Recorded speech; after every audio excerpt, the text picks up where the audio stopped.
to all those who devoted their lives to aviation.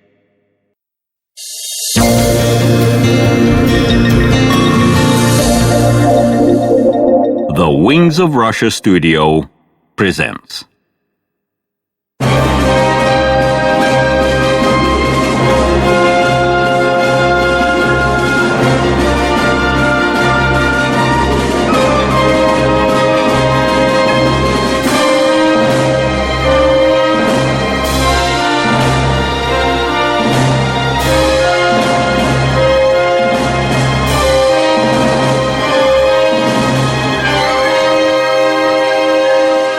Wings of Russia documentary. A small and lightweight airplane. A topic seemed unworthy of an interesting story. What is there to say? It is not a powerful bomber, nor a fast and streamlined fighter, nor a respectable airliner. However, the way to all those real combat aircraft for any pilot always started with a small flying thing. Ask anyone and they will reverently remember their first obedient, faithful, forgiving all mistakes machine. The seeming simplicity of its creation is deceptive. Throughout more than 100 years' history of aviation, thousands of people tried to resolve this problem. But only some machines became a legend. Training and sports aircraft. A road into the sky. It all happened on December 17, 1903. Brothers Orwell and Wilbert Wright from America made 3 flights on an airplane of their own design. The least attempt lasted 12 seconds, while the best 59 seconds. But figures did not matter. Civilization entered the era of guided air flight. Feeling big success and willing to make more money on their invention, the brothers classified their works. It was all different in Europe. Flights were big time. Cities were full of posters calling to watch the wonder of the century. The first European to fly was Alberto Santos Dumont, a Brazilian living in France. Then there were others, and soon France turned into an airplane fashion queen.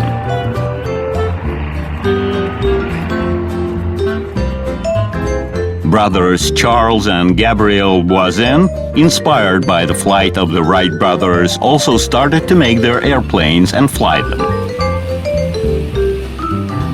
One of their airplanes was bought by Henri Farman. A cyclist and a car racer, he improved the airplane and set several speed records on it. Then, together with his brother Maurice, Henri started to make his own aircraft. A big fan and airplane promoter was Louis Blériot. In July 1909, he was the first to fly over the British Channel on an airplane of his own design. The 50-kilometer-long flight from the French town Calais to the British Dover lasted 37 minutes. Everything was for the first time. First airplanes, first pilots, first air schools. Everyone was eager to learn how to fly. The first Russian to obtain the pilot's diploma was Mikhail Yefimov. Learning to fly from Henri Farman, he took part in international competition. Then back in Russia, he became an instructor in a military aviation school. At that time, the name of Sergei Utochkin became well known. He came into aviation after mastering extreme types of sport, and everywhere he achieved outstanding results. This red-haired guy from Odessa built some kind of a Farman airplane and made performances in 70 cities of the world.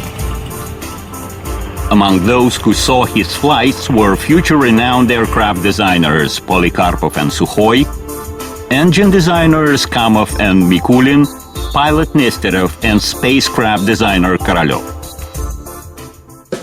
Everywhere in the world, flights were mostly cautious. accurate ups and downs, turns with no rolling, a pancake type. But not for Russian. Both Yefimov and Utочkin performed overbanks, throwing airplanes into diving. Pyotr Nesterov was confident that an airplane had a permanent support in the air, and he did even more. In August 1913, he performed a closed vertical loop on his airplane. An airplane let the Russian character loose. The airplanes were so far only foreign. However, soon the French aviation fashion caused a boom of imitation in Russia. A whole variety of designs, from exact copies of successful foreign airplanes to absolutely individual layouts. Everyone seemed to become aviators, from students to gray-hair professors. A wonderful time with almost complete absence of any science. The path to an optimum layout was full of trials and errors. The one who dared was altogether a designer, a builder, and a tester. One of the first who made its own airplane was a professor from Kiev, Prince Alexander Kudashov. Although the machine copied the French Sommer, it differed from the latter.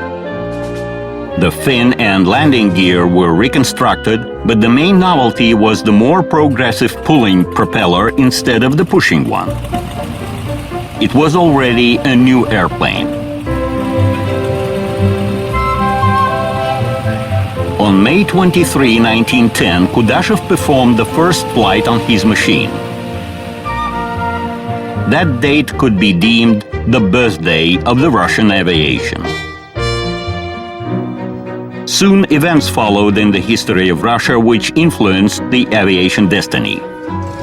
A huge amount of airplanes appeared in the First World War, and the Russian aviation industry started to gain momentum. Revolution and the following Civil War brought all those achievements almost to zero. Only in the beginning of the 20s there appeared several aviation centers comprising the remnants of the departed wealth. The aviation resurrection plans required creation of a training airplane. That's when P-6 bis, an airplane of such designation, appeared. It was made by Alexander Porokhovchikov, who started his designer's activity before the revolution. The peculiarity of those times was that airplanes appeared fast and got no less fast outdated. The need for the new training airplane was urgent. Leaders of the Russian aviation assumed that it would be better to copy a successful foreign airplane. Such airplanes remained plenty in Russia after the Civil War and intervention. Thus, the British Avro 504 became the prototype of the first Soviet training U-1 airplane. The works were conducted by a young Soviet designer, Nikolai Polikarpov. The airplane was in production since 1922 and was used throughout the next 10 years. It was not at all simple in operation. The next Polikarpov's airplane, U-2, was absolutely different. The first flights showed that the airplane was a good one. In January 1928, tests were started by Mikhail Gromov. The pilot was delighted.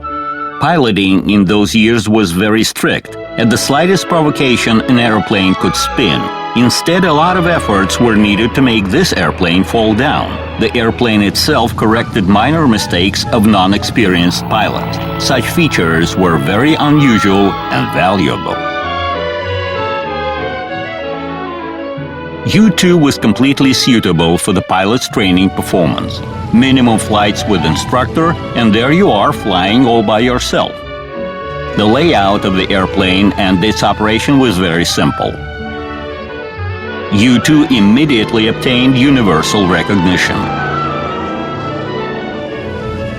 Its production started in 1930 and ended up in 1959. The airplane was being produced throughout 30 years. Its M11 engine was as long-living as the airplane itself.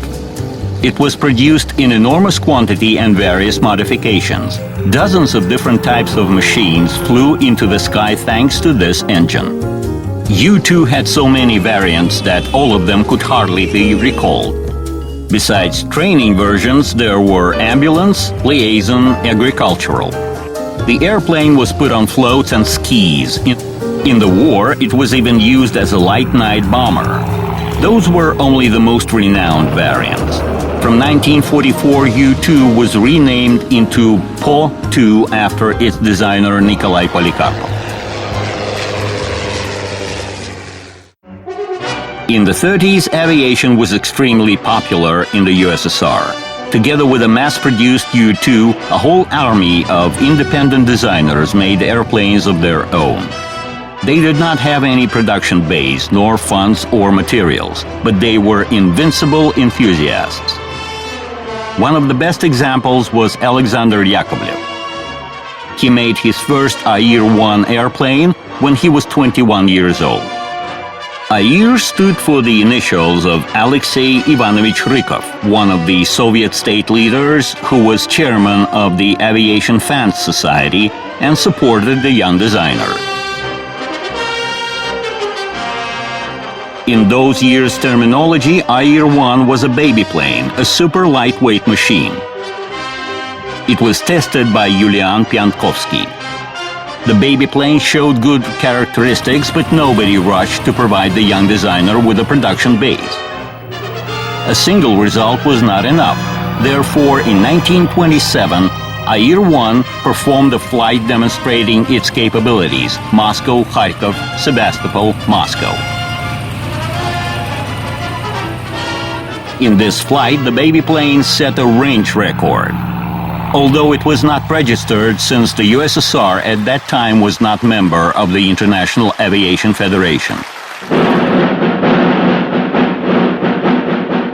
In 1928, the Youth Pioneer Organization collected funds for the Yakovlev's new airplane, Air-2. The funds were enough even to build Air-3. On August 24, at Khadinsky Field, pioneers passed the airplane to the Soviet air fleet. Air-3 carried the name of the pioneer Pravda on board. And again, agitation flights, and again, new record. Such was the time. It was surprising how much a small airplane sustained super hardships: heat, frosts, rains, runways unprepared for takeoff and landing. The rows of enthusiasts included all kinds of people. While Yakovlev was making the best out of traditional layouts, others experimented with unusual layouts. For example, Boris Cheranovsky was making tailless airplanes. His BIC-7 had an unusual parabolic wing, but it flew very well. Anatoly Bindukovich made LK-4, a transformer airplane.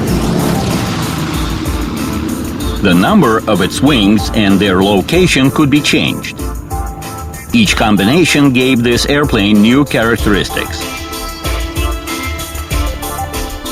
That's how the pilot's training was being resolved from simple to complex.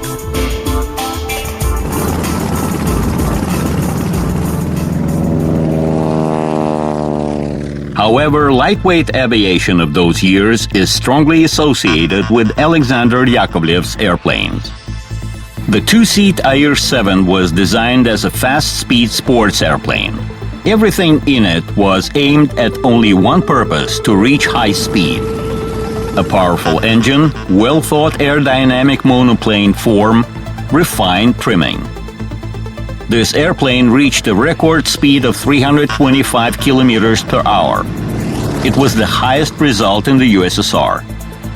At that time, designers disputed as to which layout was better, monoplane or biplane. Air-7 achievements turned into a heavy argument in favor of the monoplane layout. Obtaining the production base, Yakovlev became the head of the lightweight aircraft aviation industry division. It was a status allowing to do a lot.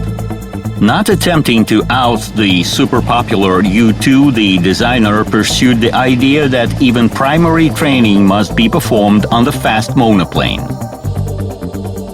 It was extremely difficult to change a slow U-2 for a fast and maneuverable E-16 fighter. An intermediate training airplane was required, so Yakovlev started to make several similar one-seat and two-seat machines. Such scale was highly reasonable. It was based on the stage-by-stage training principle. At first, students of the air schools and air clubs underwent training at a two-seat UT-2.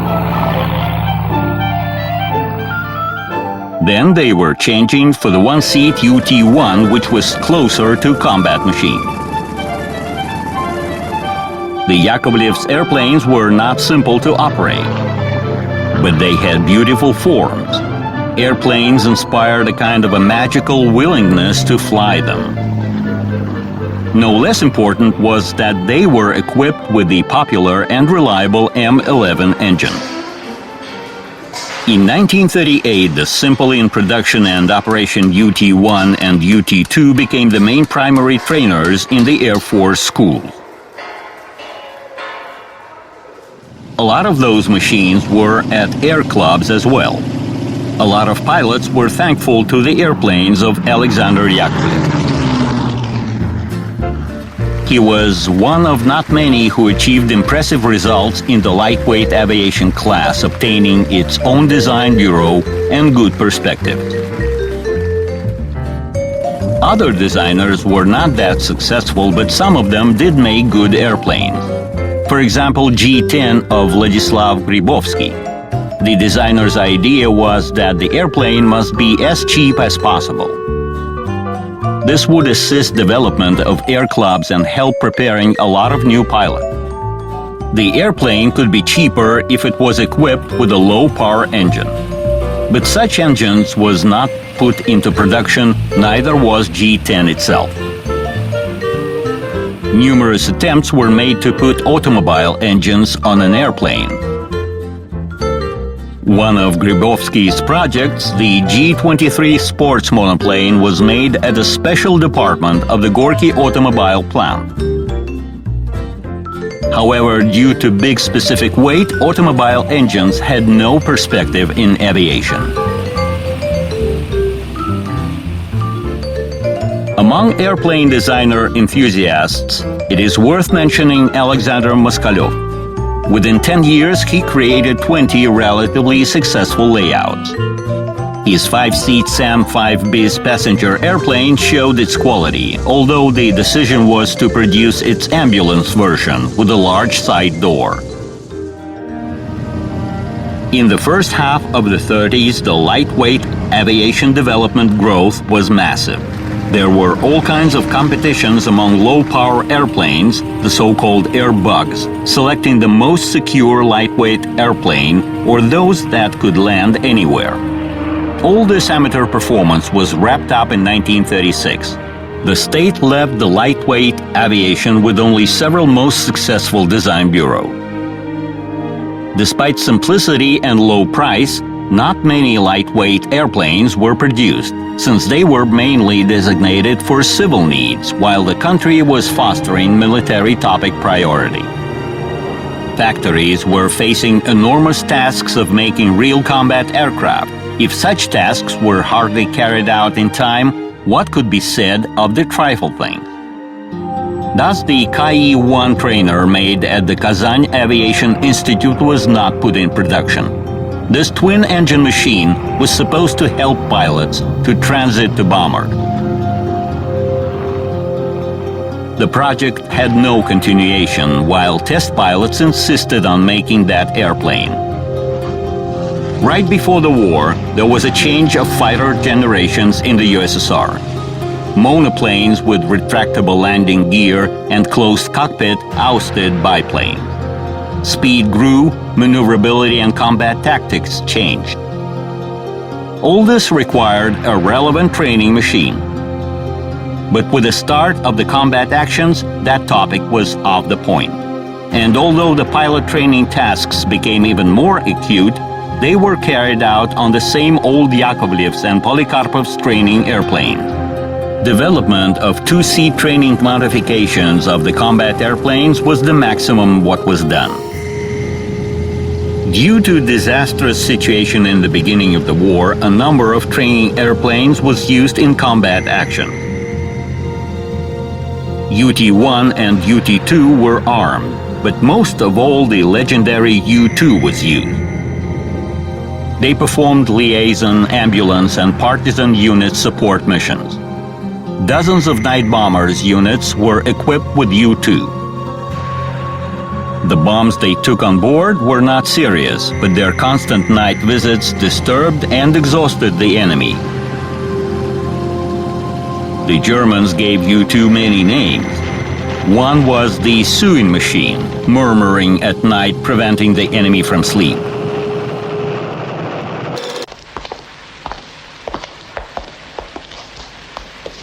There is still time before the conference.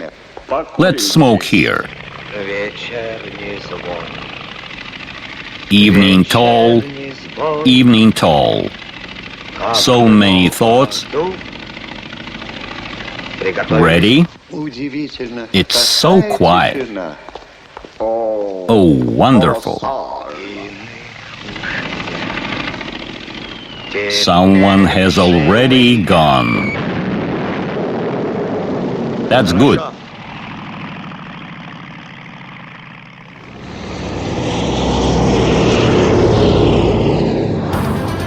Before the war, one and the same low-power airplanes could be meant for training, sport, and general purposes. After the war, all such machines required division into separate classes. For training airplanes, it was always important to have such qualities as stability and controllability, correcting even rough mistakes at piloting. The need of them after the war even increased. Relations between the countries which defeated fascism began to worsen. Arms race went on another loop. At that time, Yak-11 combat trainer was used to prepare military pilots. It was based on one of the best wartime piston engine fighters, Yak-3. No doubt that Yak-11 was perfect. After mastering Yak-11, transition to a fighter was easy.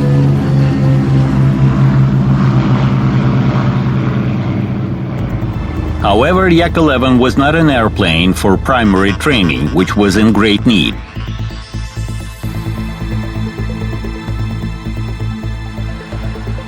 Having refurbished the pre-war UT-2, Alexander Yakovlev started to make the new UT-2L. Although it could hardly be called new. The landing gear was fixed and the layout had mostly wooden parts. In the beginning of the war, USSR suffered shortages in aluminum, but for 1945 a wooden airplane was of course anachronism. UT-2L was not produced. Thereafter, there appeared an all-metal Yak-18. It had all the qualities of an airplane of such designation, simple in operation, solid and reliable. It had signs of the new times as well: closed cockpit, retractable landing gear, and a radio station. In the course of its service, Yakovlev kept on updating the airplane. The most successful modification, Yak-18A, resulted from installation of a new M14 engine. The 1.5 times increase in power gave the airplane absolutely new flight quality. All new machines by that time were equipped with a nose wheel. This made the airplane ground driving simpler. Yak-18A had such a wheel. Yak-18 production of different modifications amounted to 7,000. Throughout dozens of years, this airplane was used in the military and civil aviation schools and sports air clubs.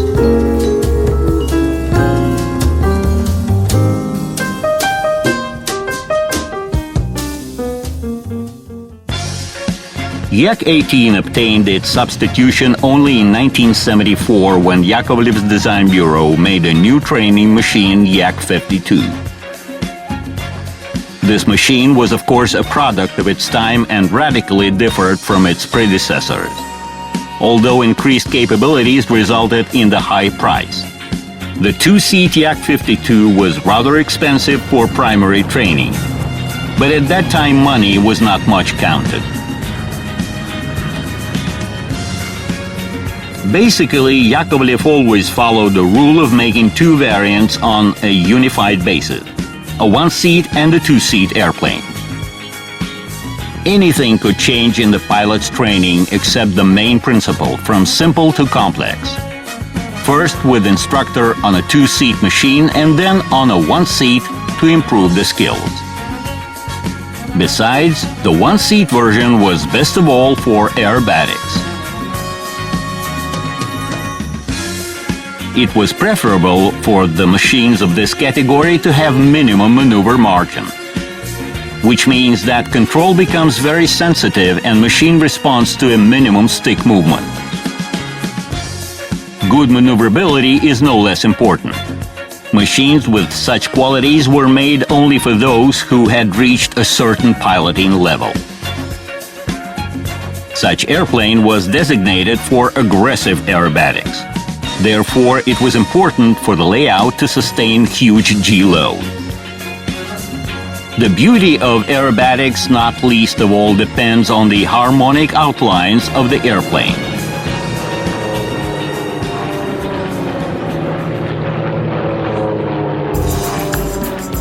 A special aerobatic airplane appeared in 1959. It was made on the basis of Yak-18 and was defined as Yak-18P. Its systems were worked out in such a way that even in an upside-down flight, the fuel and oil supply of the engine was uninterruptible. Despite its minor dimensions, the machine was tested seriously. Yak-18P was tested by the well-known test pilot Sergei Anokhin.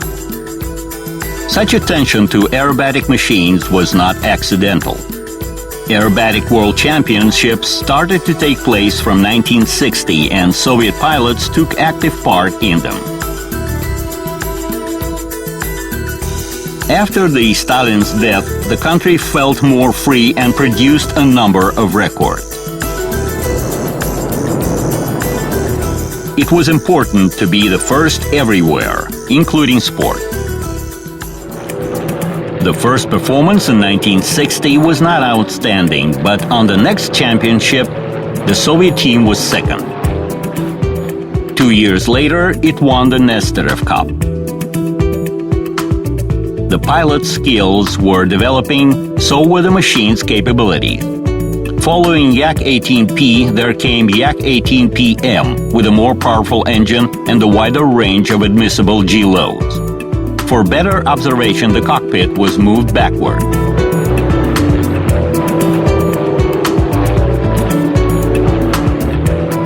Already in 1966, all the leading places were occupied by the Soviet pilots. Vladimir Martimyanov and Galina Korchuganova became champions. In 1968, competitors progressed and Germans became champions. They performed on an aerobatic airplane of the Czech Zlin company. Its history started way back in the 30s and it was steeped in airplane building traditions.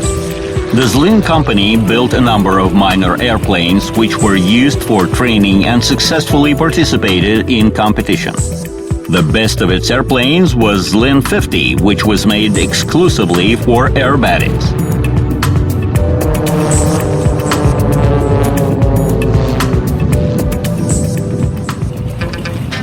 Another claimant of the aerobatic crown was the American Pitts Special biplane. It had minor dimensions, small weight, and respectable power reserve. Pitts Special could roll in the air like a thrown matchbox.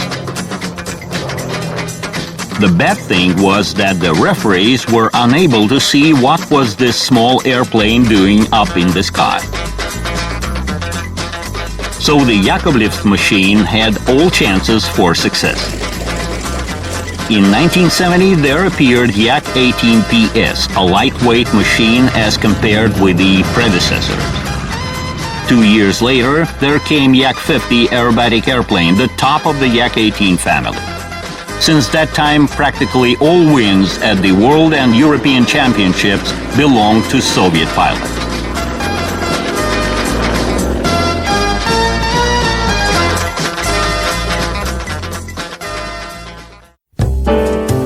Aerobatics requires readiness, endurance, and self-control from the pilot. But that is not all. Spectators may think that the airplane is flying in a boundless space, but the size of the air stage is strictly limited.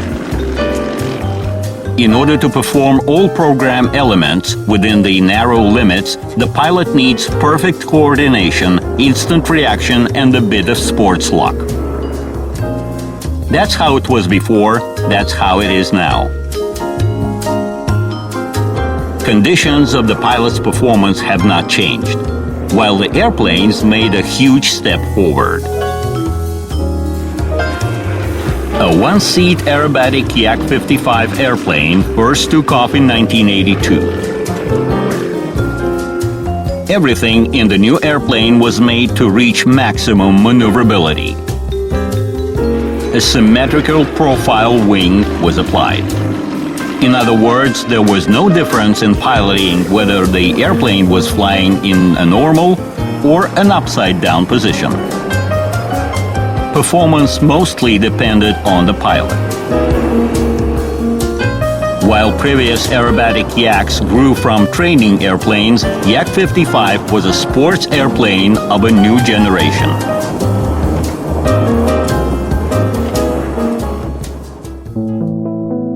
Not long before that, the Yakovlev's monopoly in sports airplanes production was slightly disturbed by the Students' Design Bureau of the Moscow Aviation Institute.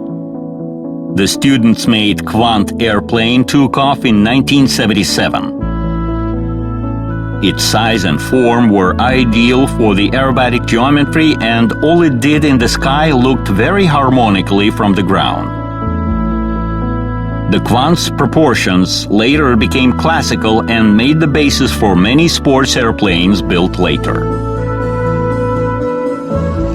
In 1992, the same institute made another aerobatic machine, Aviatica 900.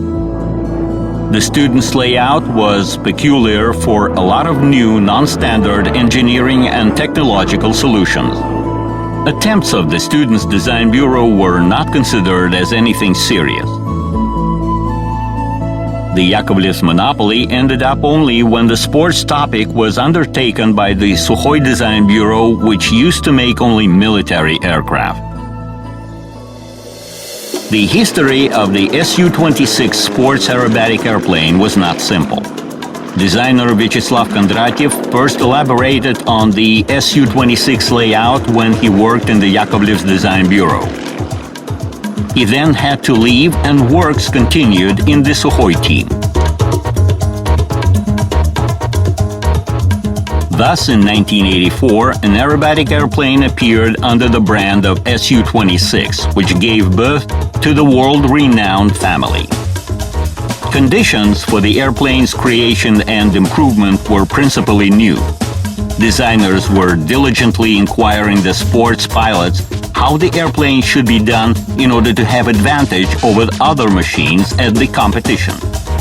In other words, the tool for the achievements was made upon a special order of the sport pilots.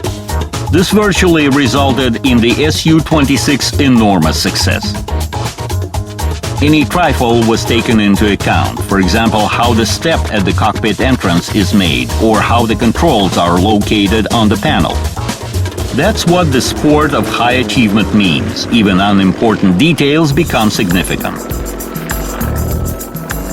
Since 1986, practically all medals and prizes at the championships were won by the Soviet and later by the Russian pilot. The Su-26 potential was so big that the foreign aircraft of the same class appearing later were inferior. The airplane was being constantly modified. The next family member was a two-seat Su-29. Its first takeoff was in 1991. Since aerobatics related to extreme types of sport, designers thought of equipping airplanes with a pilot rescue system. A standard ejection seat, due to the airplane's minor dimensions, did not fit. Thus, an interesting escape system was invented. An extending bar was picking up the pilot out of the cockpit.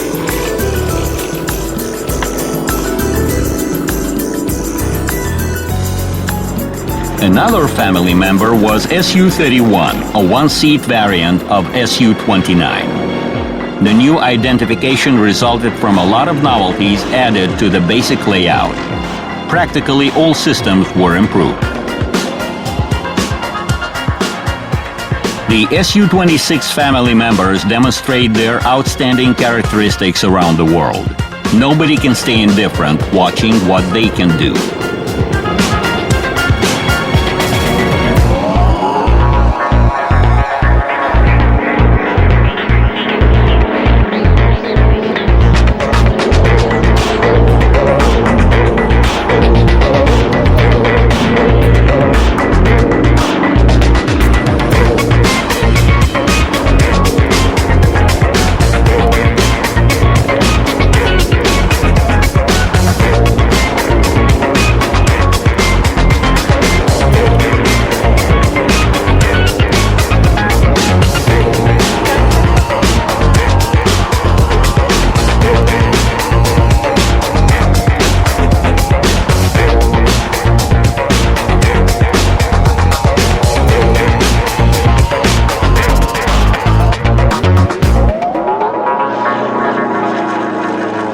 Airplanes of the Sukhoi Design Bureau firmly put pressure on their competitors in the sphere of sports aviation.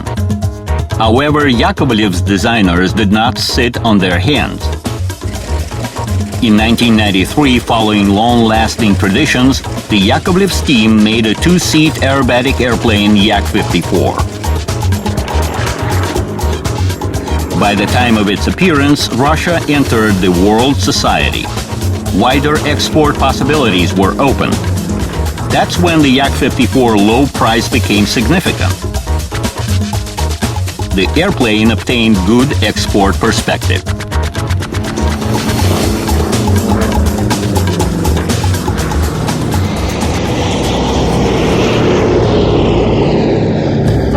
At all times, there was a lot of work for the light aviation. This diversity was hard to describe, so such airplanes were attributed to the general-purpose aviation. This category had lower takeoff and landing requirements in order to expand its application. Economic efficiency was also important. The main supplier of such machines was Alexander Yakovlev's Design Bureau. As far back as in 1944, an all-wooden four-seat Yak-13 was made there. A bit later, Yak-10 was built, which was more successful and therefore put in production. Finally, there appeared Yak-12, one of the most wonderful Yakovlev's machines of its class. Here's an episode of the life of this aircraft. In 1950, Stalin made an offer to make a small airplane capable of taking off with a very short run. The leader was inspired by the fact that Adolf Hitler had a Storch airplane ready to evacuate him at the very last moment of the war by taking off vertically from a tiny pad. Stalin ordered to have an airplane with exactly the same takeoff characteristics. Yakovlev fulfilled the task by putting a more powerful engine on Yak-12. It was very simple in operation. In one of the Soviet films made in the 50s, an airplane was piloted by a youngster. This fact was not at all the main fact featured in the film. Push the stick. More gas.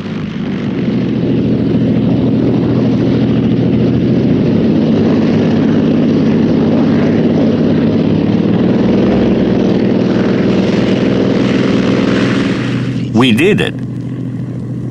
We're flying. Yak-12 was in mass production and had a lot of modifications. It performed all kinds of works, and it was really a general-purpose airplane.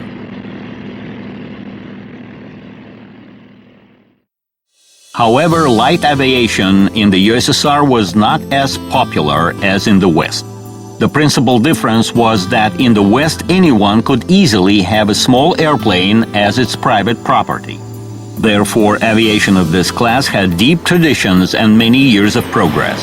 Dozens of companies offered airplanes on sale. The buyers were using them like passenger cars, for example, to go out fishing. In mid-60s, Yakovlev proposed a minor four-seat Yak-18T. It was initially made for Airflot students training. The comfort was in that the student and instructor were sitting side by side like in an airliner. This particular airplane with the automobile-type cabin was best suitable for private utilization. Unfortunately, at that time it was impossible to buy a private airplane in the USSR. For some time there was a prohibition not only on purchase but on production as well. Only at the beginning of the 80s there came some liberalization, causing a boom that could be compared with a craze for aviation of the 30s.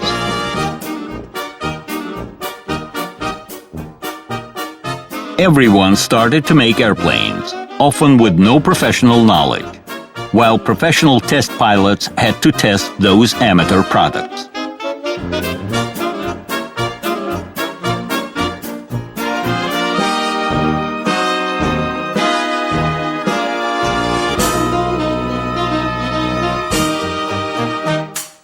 This amateur wave continued in the 90s, when together with the amateurs, large companies got interested in the general-purpose airplanes.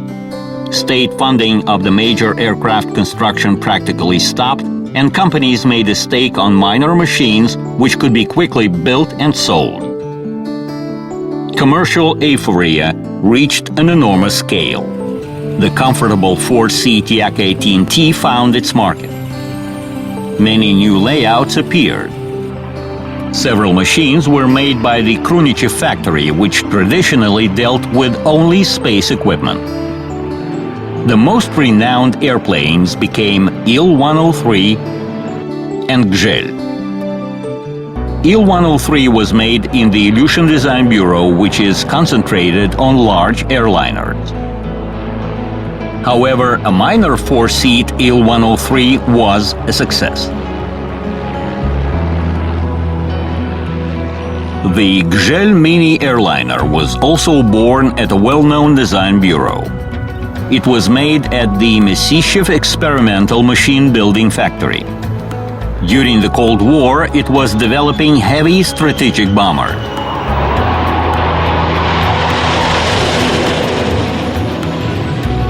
While in the 80s, the factory actively participated in the Energy Buran airspace program. After all those huge projects, the proposal was minor, but the airplane was important. Gzhel had a pressurized cabin for high-altitude flights, a powerful and cost-efficient turboprop engine, and the relevant modern avionics.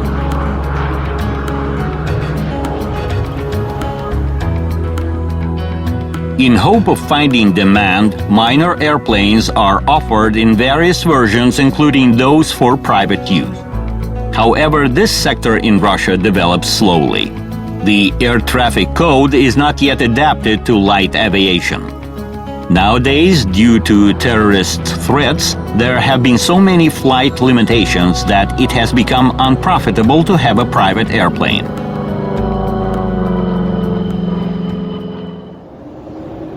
We shall complete our story of the light aviation with a description of the jet aircraft of this class.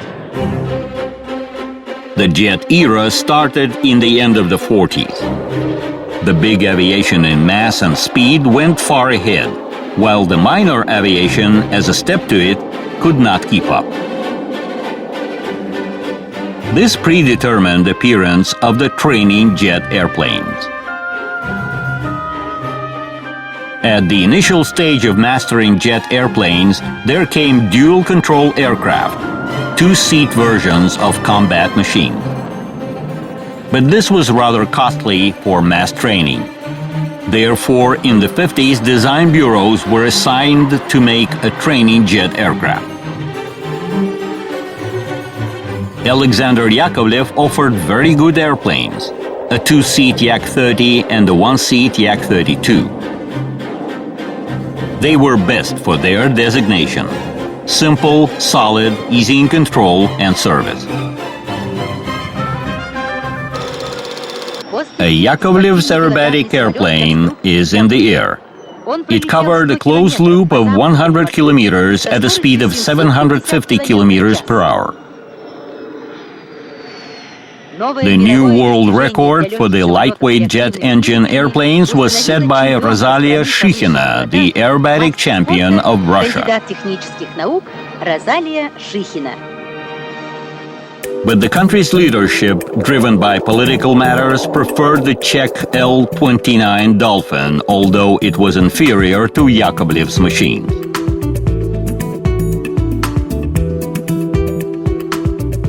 That airplane became the first in Russia training jet aircraft.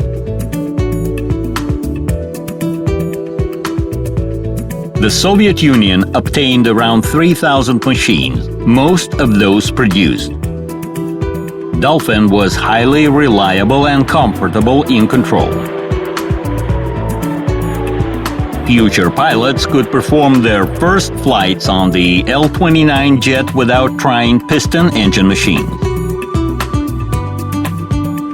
Thereafter, the Czechs were offered to build the next generation, the L-39 Albatross.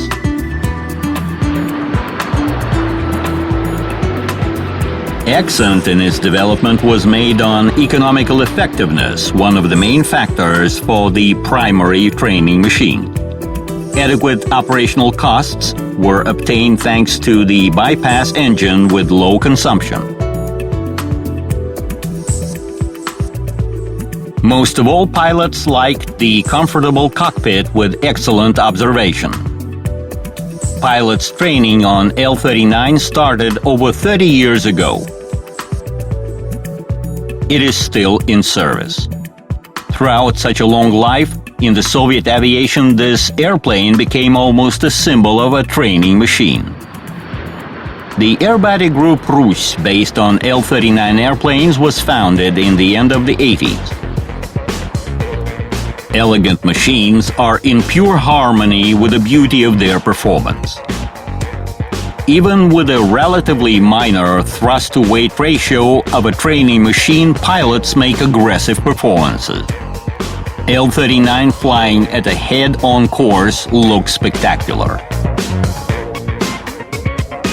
The audience is equally fascinated by the Albatross single and group flights.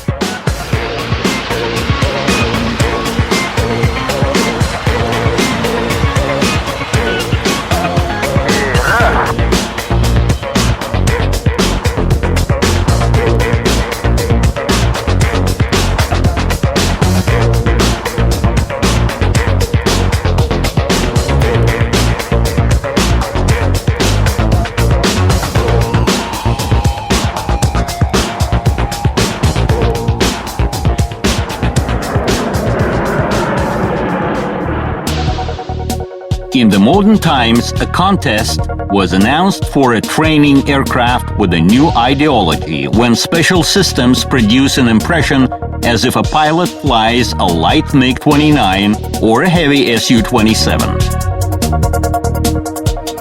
The Mikoyan Corporation offered a training MiG-AT, while Yakovlev made Yak-130. A pilot can be trained not only in the piloting technique, but in the combat application. However, aircraft's capabilities are not limited by training functions. If needed, they can be utilized as fighters or attack aircraft. Their armament is quite strong. Controls are the same as with the big machines. These aircraft are not like the old ones. It is already a different conceptual level. 100 years in history is just an instant. But how drastically the aircraft has changed, from the first disobeying air stacks to super-intellectual combat systems. It is not the aircraft size that matters. A huge bomber performs defense tasks. A fighter struggles for the air superiority. An airliner connects continents. But the way to the sky starts with a small airplane. Everyone has its own work.